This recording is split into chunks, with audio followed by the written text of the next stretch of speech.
मैं भारत को भारतीयता की मान्यता के आधार पर फिर से खड़ा करना चाहता हूं, उस काम में लगा हूं। 25 दिसंबर को तो फिर भी अर्थ उनके यहाँ समझ में आता है, ईसा मसीह से जुड़ा हुआ है, लेकिन 1 जनवरी तो कुछ भी समझ में नहीं आता किससे जुड़ा हुआ है। अब एक छोटे से आखिरी विषय पे मैं आपसे और बात करना चाहता हूं कि सांस्कृतिक पतन में हमारे यहाँ बहुत बड़ा पतन हुआ है, जो बहुत गहरा हो गया है, हमारी स्मृति से वो बिल्कुल निकल गया है, निपट गया है। भारतीय काल गणना, हमने भारतीय काल गणना को विदेशी परंपरा में बिल्कुल डुबो दिया। भारतीय काल गणना और विदेशी परंपरा में डुबो दिया, इसका मतलब क्या? हम अब अपने समय की गिनती करते हैं अंग्रेजों के पद्धति से या अंग्रेजियत की पद्धति से। हम समय को गिनते हैं सेकंड में, हम समय को गिनते हैं मिनट में, हम समय को गिनते हैं आवर्स में, या हम समय को गिनते हैं मंथ्स में, या वीकेंड में, या फोर्टनाइट में, या ईयरली, जो भी गिन रहे हैं ये सब अंग्रेजों वाले तरीके से और अंग्रेजी पद्धति से। भारतीय पद्धति से भी समय की गणना होती रही है, ये सामान्य लोगों की बुद्धि और विचार में से ही निकल गया। जनवरी गिनते हैं, फरवरी गिनते हैं, मार्च है, अप्रैल है, मई है, जून है, जुलाई है, अगस्त है, सितंबर, अक्टूबर, नवंबर, दिसंबर, ये पूरी की पूरी अंग्रेजियत की पद्धति है, विदेशी पद्धति है। हम भूल गए हैं। सामान्य रूप से आज की पढ़ाई में से पढ़कर निकलने वाले विद्यार्थियों को चैत्र, वैशाख, ज्येष्ठ, आषाढ़, सावन, भाद्रपद, कार्तिक, ये महीने याद नहीं है। जनवरी, फरवरी, मार्च सबको याद। घरों में कैलेंडर भी ये जनवरी, फरवरी, मार्च के ही हैं, और इसको ज्यादा लोग कहते हैं कि बड़ी वैज्ञानिक पद्धति है। मेरे समझ में नहीं आया, रोमन में कुछ शब्द होते हैं जिनको इस्तेमाल किया गया है जनवरी, फरवरी, मार्च के लिए। अब इसमें जरा उल्टी बात करें, दिसंबर है, नवंबर है, अक्टूबर है, सितंबर है। सितंबर एक रोमन शब्द से आया, सेप्ट, SEPT, सेप्ट, सेप्ट माने होता 7, तो उसमें से सितंबर आया। ऑक्ट, OCT, ऑक्ट है माने 8, उसमें से अक्टूबर आया। और ये नवम का जो NOV है ना, ये जो है ना 9 है, और दिसंबर का 10 है। अब अगर आप देखेंगे वास्तव में तो सितंबर 7वां महीना होना चाहिए रोमन के हिसाब से, और इन्होंने नकल की, अंग्रेजों ने रोमन लोगों की, तो सितंबर बनाया। तो सितंबर 7वां महीना होना चाहिए। कौन सा है? 9वां है। अक्टूबर 8वां महीना होना चाहिए। कौन सा है? 10वां है। नवंबर 9वां महीना होना चाहिए। कौन सा है? 11वां है। दिसंबर 10वां महीना होना चाहिए। कौन सा है? 12वां है। कितनी अवैज्ञानिक पद्धति है महीने के गणना की, और इसका कोई अर्थ भी नहीं है। जितने भी अंग्रेज विद्वानों से पूछा जाए जनवरी का क्या अर्थ है, फरवरी का क्या अर्थ है, मार्च का क्या अर्थ है, अप्रैल का क्या अर्थ है, ये शब्द के पीछे की कोई गहराई है क्या, इसकी कोई व्याख्या है क्या? कुछ नहीं है। और हमारे यहाँ हर महीने के नाम का एक विशेष अर्थ है और उसके पीछे एक लंबी व्याख्या है। वो चाहे कार्तिक हो, चाहे भाद्रपद हो, चाहे सावन का महीना हो, श्रावणी हो, कोई भी महीना है, उसके पीछे एक विशेष विश्लेषण है और एक लंबा उसके पीछे आधार है। अगर मैं उस विषय में जाऊंगा बहुत समय खराब हो जाएगा, लेकिन अभी संकेत मात्र में कह रहा हूं कि भारतीय गणना के हिसाब से महीनों के जो नाम तय किए गए हैं ये विशेष अर्थ वाले हैं। अंग्रेजी पद्धति से जो हम नामकरण करते कोई अर्थ ही नहीं है और कोई बताता भी नहीं है उनके बारे में। और वर्षों वर्षों तक आपको मालूम है यूरोप और अमेरिका में झगड़ा होता रहा। 25 दिसंबर से नया साल शुरू हो और काफी दिनों तक वो चलता रहा। फिर झगड़े के बाद बदल के 1 जनवरी से नया साल शुरू होना बताया गया। अब 1 जनवरी से उनके यहाँ नया साल शुरू होता है, उसके पीछे का कारण पूछो, कुछ कारण नहीं मालूम है कि 1 जनवरी कोई नया साल क्यों होता है, 15 जनवरी को क्यों नहीं हो सकता, 20 को क्यों नहीं हो सकता, या मार्च में क्यों नहीं हो सकता, अप्रैल में क्यों नहीं हो सकता। वो कहते हैं कि बहुत लंबा झगड़ा था 25 दिसंबर और 1 जनवरी के बीच में, वो झगड़ा सुलझ गया, 1 जनवरी कर लिया गया।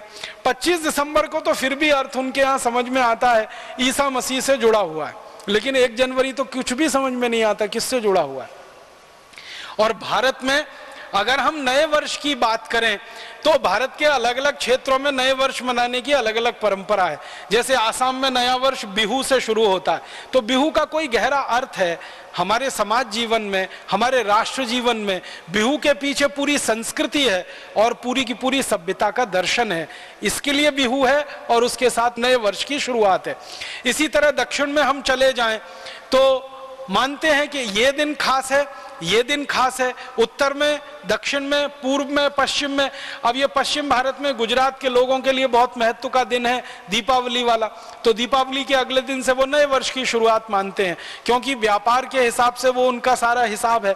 तो हर जगह भारत में नया वर्ष है, वो चाहे तमिलनाडु का हो, चाहे आसाम का हो, गुजरात का हो, या हमारे इधर लोहड़ी होती है पंजाब में, लोहड़ी से नए वर्ष की शुरुआत मानी जाती है। तो सब जगह कुछ ना कुछ विशेष आधार है और उसके पीछे पूरा दर्शन है। यूरोप और अमेरिका में तो न कोई आधार है न कोई दर्शन है, फिर भी हमने नकल करके 1 जनवरी को नया वर्ष मनाना शुरू कर दिया और इस देश में ऐसा बेहूदगी वाला हिसाब किताब बन गया है कि 31 दिसंबर की रात को और 1 जनवरी की सुबह देश के मुंबई, दिल्ली, मद्रास, बेंगलोर आदि आदि बड़े शहरों में होटल बुक किए जाते हैं, रात भर पार्टियां चलती हैं, कान फोड़ू संगीत बजाया जाता है और पता नहीं क्या क्या सब व्यभिचार किया जाता है। वो नए वर्ष मनाने का हमने पूरा नकल करके पश्चिम से या यूरोप अमेरिका से अपने जीवन में बसा लिया। हमारे यहाँ के जो क्षेत्र के हिसाब से और हमारे देश के जाति समूहों के हिसाब से नए वर्ष के जो गणन थे या जो उनकी गणनाएं थी, वो सब हम भूलते चले गए और सब कुछ हम डूबते चले गए विदेश से आए हुए इस दर्शन में। इसी में और मुझे ऐसा लगता है कि हमने भुला दिया कि इस देश की काल गणना पंचांग के हिसाब से जो चलती है वो प्रकृति के हिसाब से है और संपूर्ण वैज्ञानिक है। हमारे यहाँ भारत में ऐसे महान महर्षि और वैज्ञानिक हुए हैं जिन्होंने यूरोप से 1000 साल पहले कई गणनाएं की थी और वो गणनाएं सारी दुनिया में सत्य सिद्ध हुई। आपको मालूम है, सारी दुनिया में कहा जाता है कि पृथ्वी सूर्य के चारों तरफ घूमती है और अपने अक्ष पर भी घूमती है। ये सबसे पहले किसने बताया? मेरे जैसा कोई भी आदमी जवाब देता है, कोपरनिकस ने बताया। अब कोपरनिकस अभी हुआ 400 साल पहले दुनिया में।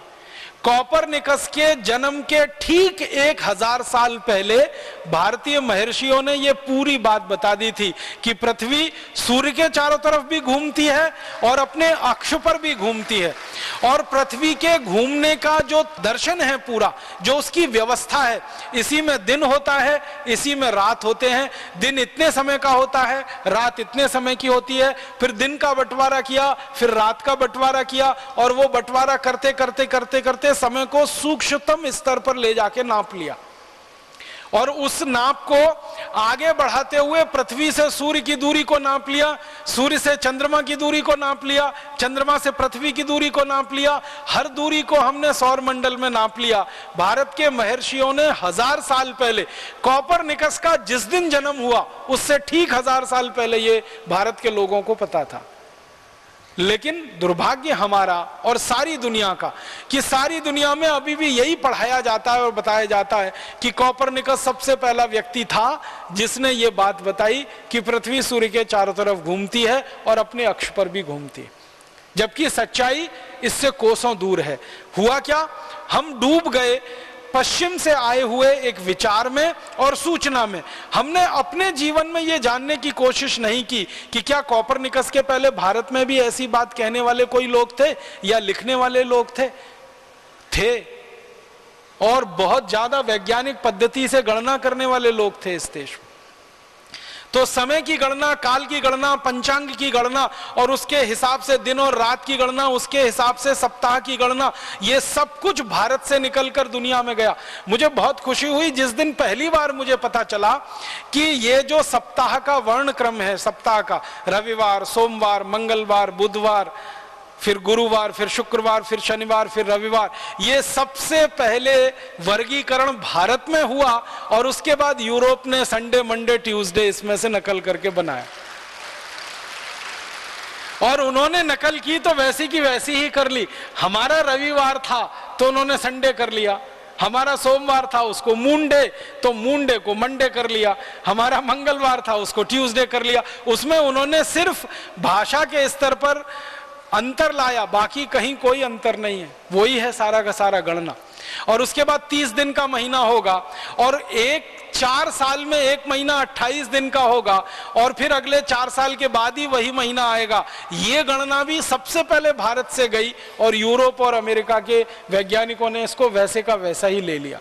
सूर्य की दूरी जो उन्होंने निकाली यूरोप और अमेरिका के वैज्ञानिकों ने, उसमें 1 इंच का भी फर्क नहीं है 1000 वर्ष पूर्व जो भारतीय महर्षियों ने निकाल के दे दी।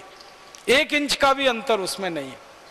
चंद्रमा की दूरी सूर्य से और चंद्रमा की दूरी पृथ्वी से जो भारतीय महर्षियों ने निकाली कॉपरनिकस से 1000 साल पहले, उसमें भी कोई अंतर नहीं है आज की जो दूरी उन्होंने निकाली है। इसका माने काल गणना में या दूरी की गणना में भारतीय विज्ञान का कोई दुनिया में सानी नहीं है, कोई उसके बराबर नहीं ठहरता है।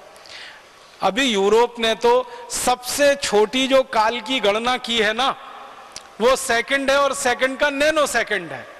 नैनो सेकंड से नीचे उनके यहां काल की कोई गणना नहीं है। लेकिन आपको सुनकर हैरानी होगी, भारत में नैनो सेकंड से भी कम की काल की गणना है। नैनो सेकंड से भी नीचे वो क्षण है, वो पल है, निमिष है। हमारे वैदिक साहित्य में क्षण का, पल का, निमिष का जो वर्णन है वो नैनो सेकंड से भी नीचे वाले काल में आता है।